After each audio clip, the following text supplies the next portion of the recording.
யோவான் 20:26. மறுபடியும் 8 நாளைக்குப் பின்பு அவருடைய சீஷர்கள் வீட்டுக்குள்ளே இருந்தார்கள். தோமாவும் அவர்களுடனே கூட இருந்தான். கதவுகள் பூட்டப்பட்டிருந்தது. அப்பொழுது இயேசு வந்து நடுவே நின்று, உங்களுக்குச் சமாதானம் என்றார். 27.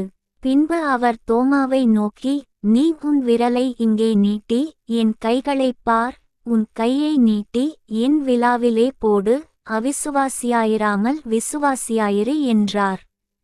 28. தோமா அவருக்கு பிரதியுத்தரமாக, என் ஆண்டவரே, என் தேவனே என்றான். 29.